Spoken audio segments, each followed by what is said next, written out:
Hello, Mark Crossfield here. We're going to do a lesson today about over the top. How to try and get your club path swing directions a little bit more through the ball. How to deal with the classic over the top action. Talked about this a lot in other lessons, talking about shaft playing in relationship to hand playing, which people are starting to understand a bit more, which is great. Going to come at it in a slightly different angle today, talking a bit more about the pelvis and the hips. Those two, let's get stuck in.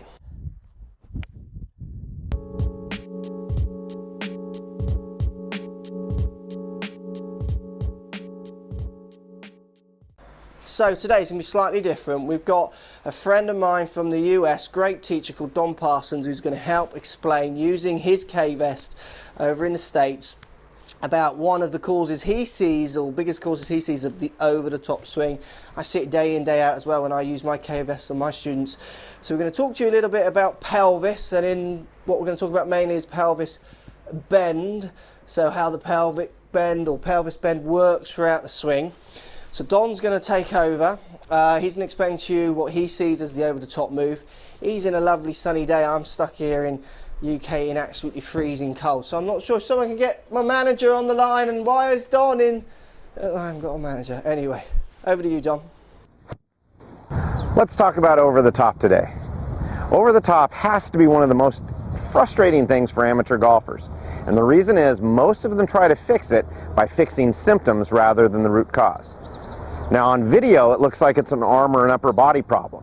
So most people will try to drop the arms or get the right elbow in tight to try to get that club in the magical slot that's going to let you hit it pure. But when we look at over the top swings on 3D, we find something very interesting. What I love about using my Kvest is I can look at graphs that show me a lot more detail about movement patterns than what I can possibly see on camera. Let's open up a couple of graphs, specifically the pelvic bend graph, and see what we learn about that dreaded over-the-top move in golf. Okay, so here are two pelvic bend graphs. One is a world-class ball striker here on the left. The other one is somebody who has the over-the-top swing flaw. And we can see dramatic differences between these two players. Now with a world-class ball striker, we see a gradual decrease in the pelvic bend. So he starts with about 20. It's going to decrease to around 16. We're going to see just a slight bump here, and then it's going to rapidly decrease, and he's going to end up almost with 0 degrees of pelvic bend at impact. With the person that comes over the top, we see this decrease, but we see a huge increase in the pelvic bend. When the pelvic bend comes forward, it's going to pitch the upper body forward, and that's what produces the over the top. No amount of manipulating the arms is going to get that club back on plane. A great friend of mine once told me if we control the pelvis, we can control the golf swing. And I believe that's true. Let's take a look at a few simple drills we can do with the Kvest to help you control your pelvis so you can control your swing. Okay, so here we are using one of my favorite drills where Josh is going to set up with his pelvic bend at 20, and as he rotates to the top of his backswing, we want to see that decrease to about 16. When he does that, we're going to see a pelvis turn green, and we're going to hear that tone that tells us that the pelvis is right in the right spot. The second part of this drill, we're going to work into impact and make sure that Josh's pelvic bend decreases to under 6 at impact. When he does that, we're going to see a pelvis turn green, and we're going to hear that tone that tells us that the pelvis is right in the right spot. So by doing these two drills, that's a couple of ways we use the Kvest and the pelvic bend information to make sure that we eliminate that dreaded over-the-top swing fault. What do you think about that, Mark? Great stuff, Don. Totally agree. Totally understand what he said. I hope you understand what he's saying, guys. He's talking about pelvic bend, and he's talking about how the pelvis bend moves throughout the swing. So he's starting say with 20 degrees of pelvic bend. As I turn, you can see if I take this shaft here, lean it down, say around 20 degrees, as I make my backswing, it comes up near 0, 0 being the horizon here. As I start my downswing, it goes back down near 20, and then as I come through, it starts getting up back to the horizon and almost beyond on the way through.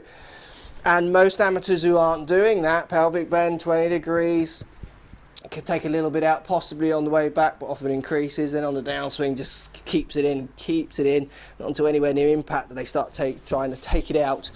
How that causes the classic over the top. And like in any fault, there's always more than one way to attack any problem. May it be just trying to get the shaft to be flatter than your hands. May it be for you guys focusing on your pelvis and trying to understand the bend in the pelvis. People I've done this with in lessons, I'm sure Don's the same, the change is just massive when you get them to understand how their pelvis is bending and moving in the swing. So it's bending and coming out of its bend at different points in the swing. They make massive differences, like changing differences. They never come back doing it wrong. They totally change a pattern. It's harder to do because we're talking about small amounts of degrees and in split second timings, and often they're used to trying to think about clubs and wrists and those kind of things.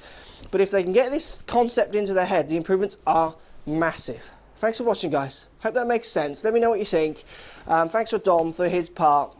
Anyone in his area looking for a good lesson from someone who uses Kvest. I get loads of questions when I do videos with Kvest about where can I find a Kvest pro in my area. I'm going to put a link down in the description below to Kvest's website where you can just go through and search in your area to find who is your local person using it.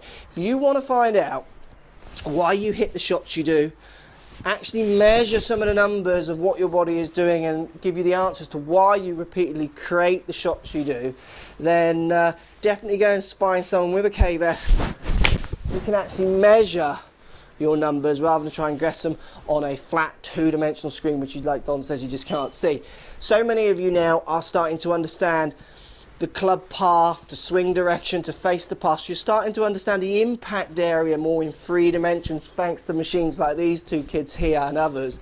But the more you can start understanding how your body moves in 3 dimensions rather than just purely thinking of rotation, which most people do, so thinking about bends and side bends, which we're going to do more of these videos, the better your understanding of your golf swing will become.